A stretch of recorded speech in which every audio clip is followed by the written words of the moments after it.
I think the twice as good mentality also can sometimes prevent us from seeing how great we are naturally. Yep. If that makes sense. Absolutely. You know, this idea that we talk about all the time where you don't see yourself the way other people see you, it's because we're like, no, I need to be 10 times better than where I'm at right now. You know, so I think it can also prevent you from seeing how great you are intrinsically or naturally, or even sometimes how far you've come or how much you've already improved because you're constantly striving for more. Hello again to our fellow multifaceted girlies. I'm Blake. And I'm Ashlyn, and you're listening to another episode of Softly Unfiltered.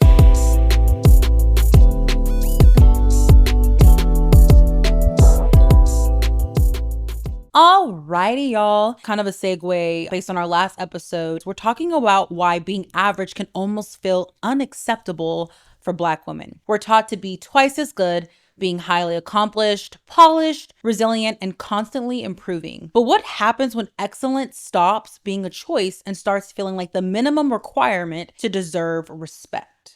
Yeah, I think a lot of us are naturally ambitious and wanting to strive for excellence, but I think there's a difference between wanting to be great, but also it being like rooted in survival or a way to try and like gain respect or fear of being underestimated. And you know what? I also want to preface this conversation with there's a difference between how things should be in this world for us and the reality of what it takes for us to accomplish certain things. Because when we say, why is it so hard for Black women to be average? My disclaimer for this conversation is, do I think we should live in a world where we have to work twice as hard? No. But then there is this reality of the things that we just have to do because it's the reality of the world that we live in. Yeah. You know, it's kind of one of those things where we've always been taught to basically, right, show up as the best version of ourselves. And, being average may not always get us in certain doors and opportunities, as you know, especially when you're navigating corporate America or even just in your own relationships, honestly. So definitely excited to kind of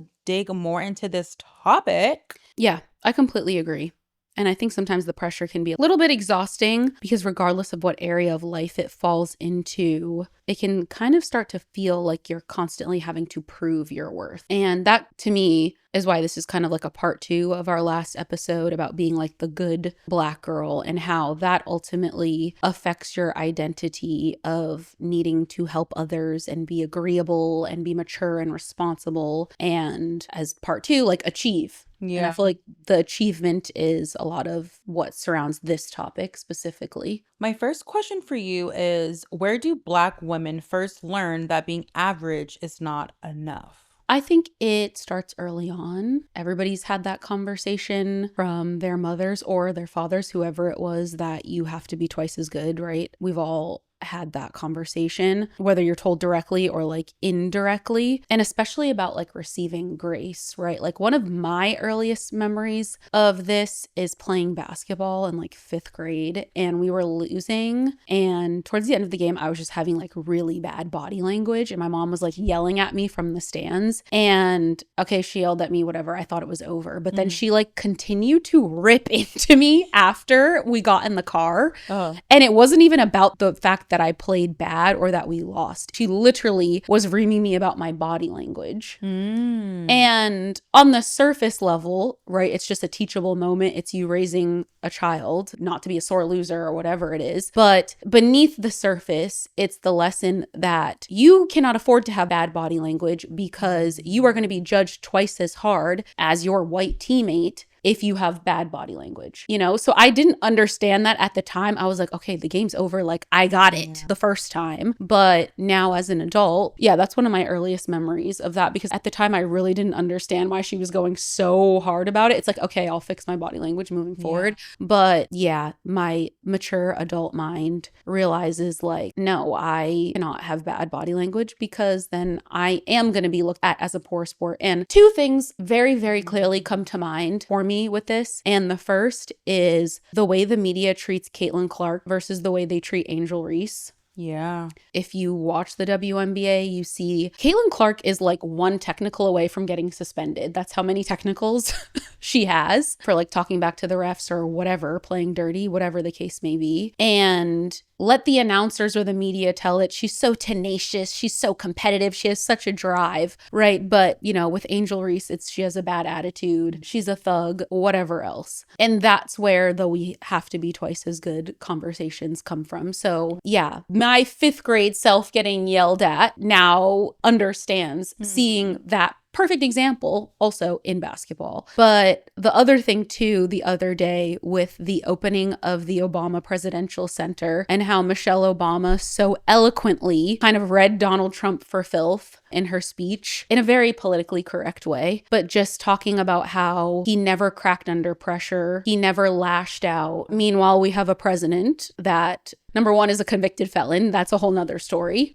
But number 2, lashes out on, well, not Twitter because he's not using that anymore, whatever the Truth Social is. And also lashing out at people that have spoken out against them, having them investigated, all of those things. And yeah, it's like Obama could never act like that. Yeah. He could never let them see him sweat. He could never lash out for all the negative things that were said about him in public. And so, yeah, I feel like those conversations start very early on and they're important to have because we are not going to be judged the same. You're very right. And we also talked about this in our first episode because our very first episode was November of 2024 and it was right after Kamala Harris lost. And on paper, she's more qualified than any other president has ever been, you know, and she still lost to a convicted felon rapist. So that is beyond you have to be twice as good. No, for sure. I think you brought up tons of valuable points. And even like to your point of like Michelle Obama's speech, I literally had tears in my eyes just listening to that entire speech. Because I feel like, of course, even during Obama's presidency, we were much younger, you know, if we really think about it. And now like we are adults. And when you kind of hear her speech, and I'm just replaying all the memories of his presidency and we're talking about his resilience and his strength. And like you said, he didn't crack under pressure. And I'm like, my God, I love the fact where she was just saying like, you made the hardest job in the world look easy. Yeah. And that literally just hit home for me because it's like he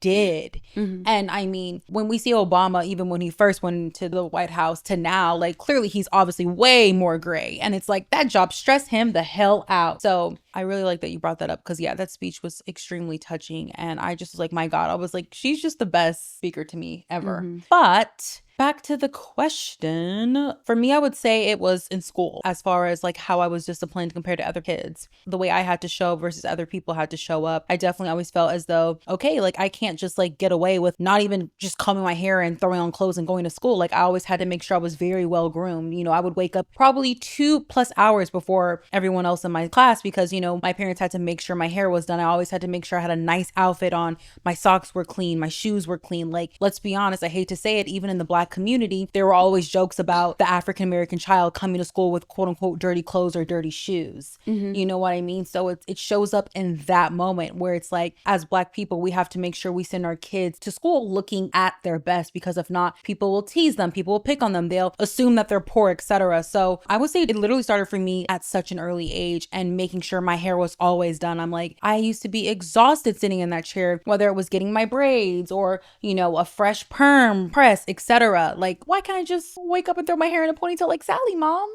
You know what I mean? It's like Sally's wearing a messy bun, but if you wear a messy bun, I will look crazy. You will not be perceived the same. Hell no. So I would say it starts then, which is why I think as Black women in general, we show up always looking our best if we can, because we know how we're perceived and how we're treated if we don't. So I would say that is where it started for me. I fully agree. Like you said, you don't realize it as a kid, but as an adult, you see how you're not going to be judged the same. How does the twice as good mentality shape our ambition, confidence, and fear of failure? I would say it's just this unneeded pressure. It's always the pressure to be quote unquote twice as good, like the question really states. And a lot of it, I think for me, was growing up, right? And kind of seeing my mother, my aunts, all the women in my family always showing up the days where even I'm pretty sure they were exhausted and didn't want to, but they kind of had to. And so watching that growing up, it makes you feel as though, oh, I must do just like this to get a pat in the back or to feel love or to feel appreciated. And it's just one of those things for me, even touching on our previous episode, we we were just discussing, where it's like, why do I have to perform or show effort to kind of earn your love or to earn your respect? Why can't I just be? Me just also thinking of this question is just really unlearning the mentality of always feeling like I have to be twice as good. Why can't I just be? Why can't I just show up as the woman I want to be today? Even if, be honest with you, I don't want to sit here with hair and makeup done.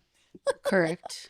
You know? I fully agree. I think there's a certain level of like high standards and discipline that it creates for us, which I think is a good thing, but that does not come without like anxiety.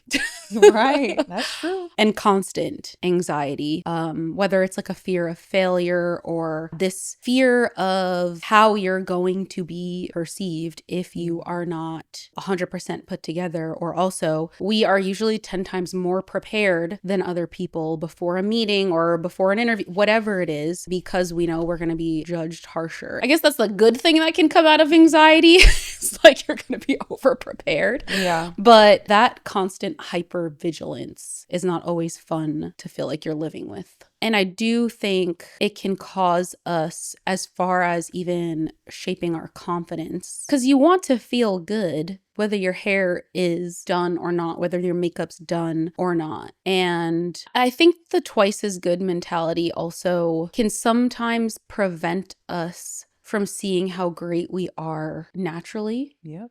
If that makes sense. Absolutely. You know, this idea that we talk about all the time where you don't see yourself the way other people see you, it's because we're like, no, I need to be 10 times better than where I'm at right now. You know, so I think it can also prevent you from seeing how great you are intrinsically or naturally, or even sometimes how far you've come or how much you've already improved because you're constantly striving for more. And I don't know why I just like randomly thought about this while we're sitting here. Do you feel like maybe at times the twice as good mentality actually hurt you for when you were over prepared for, you know, a big project at work or maybe a job interview? Like sometimes I feel as though when I show up twice as good in corporate America, it actually causes me more problems in the workplace. I think where it causes me issues is not asking for help or not accepting help. I really don't ask for help much, but not accepting help because I don't want to look incapable. I feel like that's where it's hurt me, to be honest. I don't know if it's ever hurt me to be like, what's an example of how it's hurt you to be over prepared? Like there's times where I feel as though I can be over prepared. It's like knowing more than your manager, right? And you're in a meeting and maybe you oversharing something in their mind is you overstepping, right? It's kind of like, oh no, you should only have touched on that. Like, why are you bringing more to the table than just kind of like what we were supposed to bring? And I've noticed a shift in that where it's kind of like maybe you overshine or overpower your manager at the time. And it's like, it wasn't like that. It's just maybe me bringing up a simple point that maybe you weren't aware about or you didn't know the answer to, and maybe I stepped in. That has happened to me. And I'm going to give her grace. She's not my manager anymore, but I'm going to give her grace because she does have autism. And sometimes I feel like her social awareness is off. But I do remember one time, like our CEO at the time was asking a question and no one was speaking up. So I spoke up and like I ended up going back and forth with her, like brainstorming on this call with a whole bunch of people and came to a conclusion, came to a solution, whatever. And then my boss chimes in like, well, I'm glad Blake spoke up when it was so-and-so's turn. And like, that's what she said. In front of everyone. Meanwhile, this is like right around the time where she chose not to promote me, where she tried to say I need to take charge more and whatever. So it's like, not only did I speak up and take charge, I did it on the biggest stage with everybody in the C-suite at the company on the call. And that's what you say in front of everybody. Yeah. So I guess that would be an example because it's like I was prepared to answer all of her questions. She said, how are we going to close this gap to our plan? And I said, well, this is what I can do for my channel, and was prepared to answer that, prepared with what my proposal or my idea was. And yes, I guess she wanted to downplay that. I don't really know. So I guess that would be an example of that. That's a very valid example, because I feel like situations like that happen a lot with us as Black women in corporate America. So I was just thinking about that. Yeah. And I think regardless of whether it's corporate America or not, I think there is this agenda to humble Black women. No, for sure.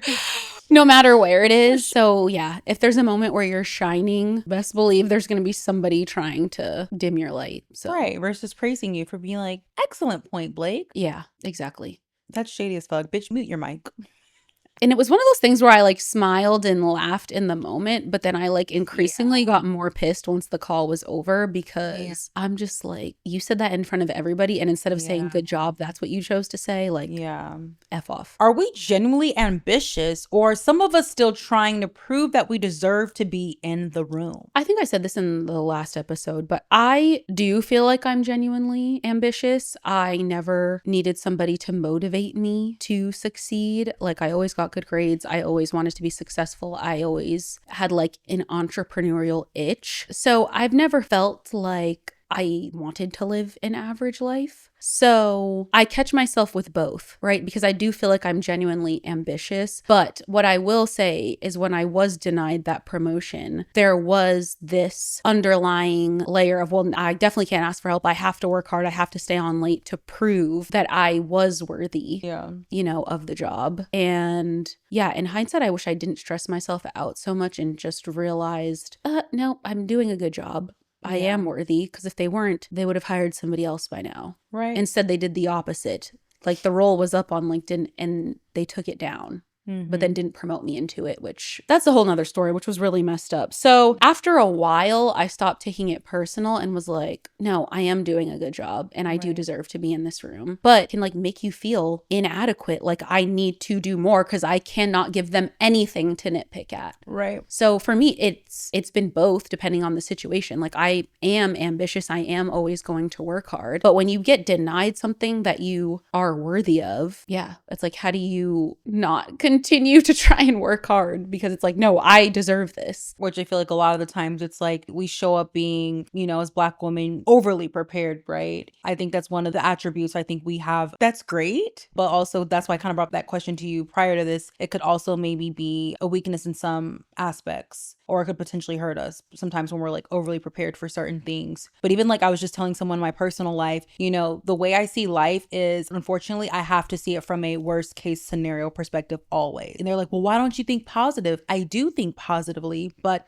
knowing who I am and the way the world treats me, I must think of everything in a worst case scenario circumstance at all times with any and everything, which equals, in my opinion, being overly prepared. What happens if this doesn't work out? Or what if it does? But I need to know like worst case scenario, best case scenario. And I think for sure a lot of us are genuinely ambitious, but also there are some people that are still wanting to prove themselves to be in a certain room, especially maybe if it's a room that you've never been in before and you have the opportunity to kind of step up and show that you are capable of being in that room. But also I think always having to show up overly prepared while others may just show up average or underprepared. I think that's really how I see it. Well, also for me, there were so many life lessons that I learned playing basketball, especially in college, right? And one quote that I always think of is like, proper preparation prevents poor performance. And I've applied that to every aspect of life. So it's just like, I'm going to prepare for this meeting so that I know that I can show up my best and perform at the highest level. So that's also just something that was ingrained in my brain, right? Because you practice all week as an athlete for a game that's 2 hours. Or I even think about our favorite, Beyonce, Beachella, how she practiced for how long for that performance? For a 2 hour, like 6 months, whatever it was, for a 2 hour performance. But also, she was the first Black woman to headline Coachella. Right. Which is crazy. Like, how? Yeah. So she knew in that moment, number one, she's Beyonce. She's a Black woman. She's going to be judged harshly. And she prepared for 6 months. Granted, the other thing that she does say is that diet. That cayenne pepper diet. She said she would never push herself that hard again. So that's kind of what's interesting about it, is like, what is that balance between being properly prepared, but also not pushing yourself to the extreme in general, but also just like out of fear of failure or fear of being inadequate? Yeah. I don't know the answer. Definitely hard. I mean, I guess I would say, like, for me, am I pushing myself because I really, really want to succeed and I'm just afraid of, not reaching my goals, or I don't want to be average? Or am I pushing myself because I'm trying to prove myself based off of other people's opinions? And it's almost like, is that the question that you ask yourself? That's a good point, because I was thinking of that to some extent for one of the other questions we have. I think we have to go back to the question of like, well, what makes you happy, right? As long as it makes me happy. But yeah, it's a real question. Why is rest so uncomfortable when your identity is built around being exceptional? Whew. Rest is hard. It's a hard thing to just sit down and do nothing. I don't know about y'all, but me, when I'm sitting down and doing nothing, my mind is like racing.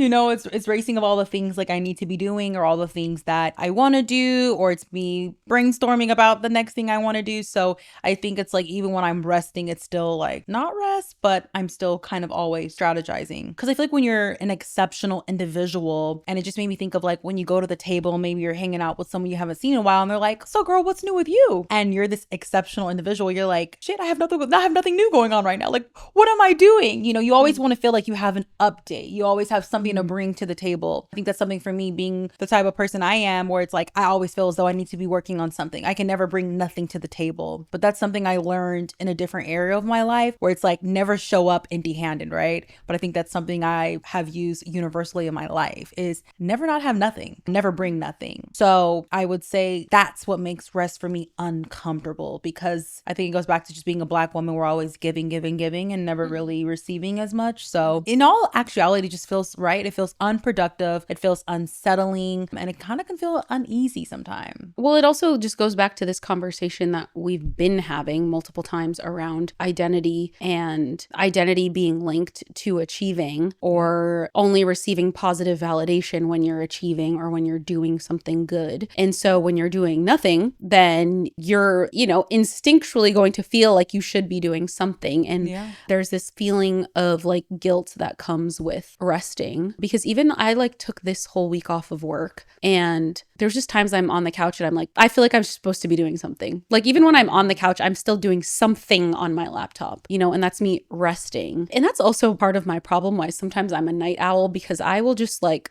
rot all day sometimes on those rest days. And then I'll get like a burst of energy at night to like finally be productive. But I catch myself in those moments of like, everything in me is telling me I don't feel like doing anything right now, so maybe I should just listen. But yeah, I definitely can have a hard time resting or even napping, because I feel like I'm supposed to be doing something with that time. And even this whole week off of work, I was like, I'm gonna do this Monday, this Tuesday, this Wednesday, this Thursday, and it's just like, have I done half of it? No, because it was unrealistic for me to try to fit all of these things even without work. And also, why am I putting that much pressure on myself to get so much done on a week that I'm supposed to be resting? Right. It's just, again, a lot of unlearning, a lot of rewiring that it's okay to rest, and feeling like you need rest is valid, and you don't only deserve validation when you're achieving something. And I hate to say it, like, the sad truth, even for me, when I feel like I take off time and I'm quote unquote resting, let's be honest, even though we may be resting from our full-time jobs, when we're on that break, we're picking up like, okay, our side gigs, right? Or the things that we need to actually catch up on that it's outside of our 9-to-5 job. So it's kind of like I still find myself not resting, because I'm just playing catch up on the actual real life things I have going on outside of my corporate job. So it's always like when people come back from, like, you come back from vacation or PTO, everyone's like, oh, how was it? It's like, I'm still just as low key. I'm a little more relaxed and refreshed, but I still was catching up on other things. And I feel like for me, the difference in this week off is like I was still home, but when I go on vacation in a couple weeks, I'm actually fully going to, well, even then I'll still be making content. So it's like, I'll be more rested. Of course. Still finding the rest in the midst of it, right? But it's something you have to do very intentionally. I also think for me, this also is a big issue with resting. Feeling like I'm wasting time or falling behind is a lot of the feeling. Because if there is a week that I'm not working towards something, that is a week that I'm behind in my mind, which is not true. But it's like I'm further holding myself back the more time I take off. And I think that's a little bit of a toxic mindset to have, and like way too much pressure to be putting on yourself. But yeah, I definitely think there's like a fear of falling behind or not being exceptional. Yeah, like being average if you slow down. It definitely gives like no days off. It's like, oh my God, one day of rest, you're behind. Yeah. You're behind the pack. All right. My next question for you is, how do beauty, career, money, relationships, and motherhood all become areas where Black women feel pressure to overperform? It kind of reminds me of an episode we did that was called Why Do Black Women Have to Be Everything All at Once? And again, this idea of being a strong Black woman. And I think it's simply not possible. I think you can be good at all of those things, but to be good at all of those things at the same time, I don't think is possible. Yeah. And I think we try, but I think it's putting way too much pressure on ourselves, and it's unrealistic to literally focus on your beauty, career, money, interpersonal relationships, and be getting an A+ in all of them. Yeah. Right? Like when your career is excelling, you probably have fallen off from checking in on some people, you know, or shit, your money might be down, but you might be beautiful because you've been spending a lot of money No, for real. on treatments, whatever. You know, something always gives. And yeah, I think we feel the pressure in all of those areas, but is it realistic to be excelling at all of them at the same time? No. We feel the pressure to overperform because we feel as though like we're capable of doing so. I think we're pretty good about being able to balance and juggle everything, but right, doesn't necessarily mean that we're showing up 100% in every area. And I think there's a lot of times where the question of being a woman is, can you balance it all? The truth, I love that most women now are like, no, there's no way you can balance it all. Because back in the day, I felt people like, oh yeah, you can balance it all, but it's like, no, you're slacking in a certain area and that's okay. And one thing I learned, it's kind of like, okay, well, if you are not being able to balance everything, balance the few things you can, and then later on you balance those other things that maybe you weren't giving as much attention or love to.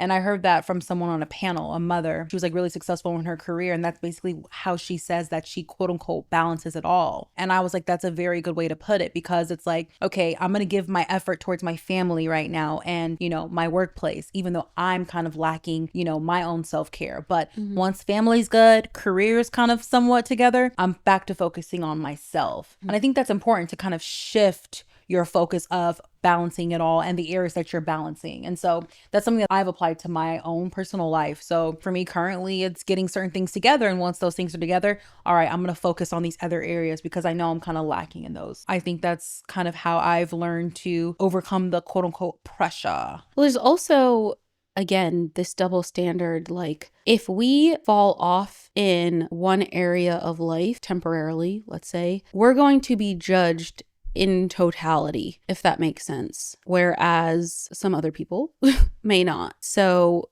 if you are successful, attractive, being a great mom, but let's say you've forgotten to check in with some of your family members, right? It's like all of a sudden you're failing at life. Right. Or at least it feels that way. Because again, going back to the twice as good thing, we're not judged in the same way. And I feel that at work too. Like if I am doing amazing at every aspect of my job and I forgot to answer one email one day, I'm like kicking myself. Why? I don't know. Aww. But it's just this fear. And I think it goes back to me being denied that promotion because it's like they chose to nitpick like one thing to tell me no in totality. Right? Good point. So I think that's also where this like underlying fear or need or pressure to have to be succeeding in all areas of whatever it is you have going on, because again, you don't want to give anybody anything. And I think also it's just about being afraid to just ask for the help or letting someone know like, hey, I just cannot do that right now. I'm not able to do it, or just simply no. Right? Because I think even though we're capable of doing it all and being able to hold everything down doesn't mean that we even have the energy or capacity to do so. So it's finding a way to just be open and honest, like, girl, I just can't. Or babe, I just can't. Whoever it is, I can't do that right now. Like I cannot. Simple as that. And you're still whole regardless. Yeah. You're still amazing, phenomenal, wonderful regardless. What would it look like to build a life you enjoy instead of a life that constantly proves your worth? I was touching on a little bit earlier, but I feel like for me, it's as simple as building a life that I enjoy is whatever makes me happy, versus feeling as though I have to prove to other people what happiness should be or what life should look like. So even for me, like currently where I stand today, it makes me think of, okay, I have a partner now.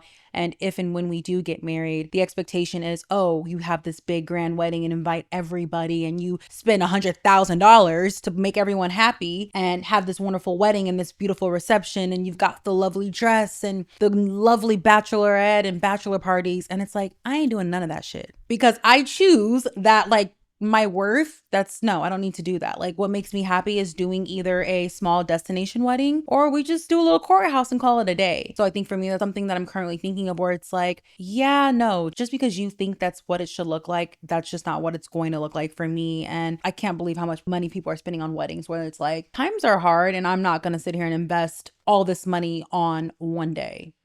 To please who? Other people? No. That are going to talk shit about my wedding anyway? Nah, I'm good. Y'all can have it. So that's where I stand on that. Maybe that should have been my unfiltered moment, but I don't know. It can be. I agree with that. And I mean, me of all people can relate because I feel like I have a lot of non-traditional viewpoints lately. Yeah, I fully agree. It's been a couple years now where I'm like, I don't really want a wedding at all. But even lately, I've been like, do I even really want to get married? Lately, I've been having a lot of, oh wait, I don't have to do this. Yeah, right. Moments. My life can look like what I want it to look like, not what we've been told it's supposed to look like or the path that it's supposed to look like. So I think that's what it looks like, building a life that you enjoy instead of constantly proving your worth. Like, let society tell it or whatever, everything that was ingrained in our brains growing up, like we're supposed to be cooking, cleaning, and whatever. And it's like, do I enjoy cooking? Not particularly. So it's like, oh wait, I don't have to. And guess what? I can meet somebody and they can expect me to cook and I can be like, oh, well, it was nice knowing you, but I guess we don't align. And like, that's okay. There's literally not enough of that. Right. No, for sure. And I'm not saying that you shouldn't compromise, but what I'm saying is like, this whole idea that you have to cook and clean to be worthy of being a wife or whatever. Yeah. Like, oh wait, no, I could potentially be in a relationship where he likes to cook and I don't have to do any of that. No, respectfully. Or if I'm building a life that I enjoy, that means I have a cleaning lady. Like, right. So I feel like that's what it looks like for me. But also that means choosing goals based off of what fulfills you. And maybe those goals are non-traditional. So we've been told we're supposed to go to school, get your high school diploma, go to college, meet your fiance, get engaged, whatever, buy a house, get married, have kids. But like, that might not be the life that you enjoy. Some people are on their 6th apartment and have no desire to buy a house because they want the convenience. If something breaks, they want to call the landlord and be done with it. Some people don't want to pay property taxes. They don't want to have to spend $20,000 on a new roof that they weren't expecting, So it's like, have you ever questioned, do you want to get married? Have you ever questioned, do you actually want children? Have you ever questioned, do you actually want to own a home? I think that's what building a life you enjoy looks like versus a life where you're having to prove that you're checking off boxes and boxes that who made up, Right. And I think accomplishments can be whatever you want them to be. So if you started therapy and you're in a better headspace mentally than you were last year, that's an accomplishment. Even if you didn't make any more money this year, you didn't get a promotion at work, whatever, if you are more mentally sound or emotionally sound, or you're healing from grief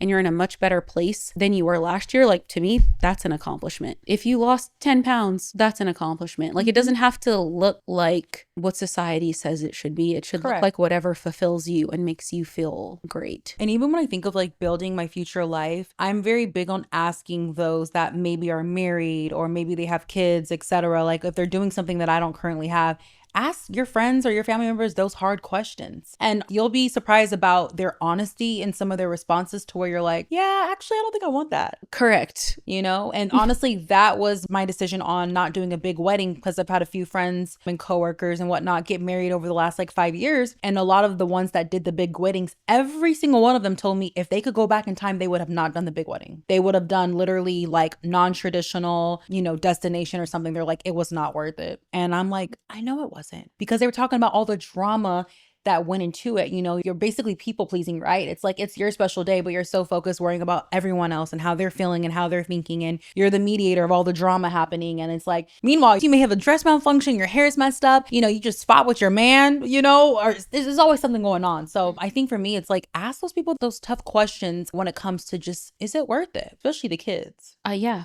I think that's a valid no, that's a valid point in asking people that are already there what it's like, but also asking yourself, like I said, do I want this, or was I just told I'm supposed to want it? Right. Because for me, I've always envisioned a big wedding. And then one day I was like, wait, I don't like to be the center of attention. I don't really want to do any of that. Yeah. You know, but it's like, have you ever asked yourself, is that what you want to do? And if you want to, love that for you, right? Love that for you. But yeah, it's just, I think sometimes your mindset, it just shifts on certain things, honestly. Oh, yes, when your frontal lobe develops. But also sometimes it doesn't even take asking people. It's just you see it. Yeah. Like, too. For me, the biggest birth control is going out in public and seeing people's kids crying, rolling all over the ground. And I'm like, that's enough birth control for me right there. Oh my gosh. Well, I love to see the baddies out. I just be like, ooh, baby, let me turn the other cheek. Yeah. Or even for me, being raised by a single mother, like I fully see in my adult brain how much she had to do and how much she had to sacrifice. And yeah, now I couldn't imagine logging off of work and I'm going to have a bowl of cereal. I don't know what you're going to eat, little guy. But like, I really am not in a place where I could hear mommy, I'm hungry. It would like actually be my 13th reason of the day. Yeah.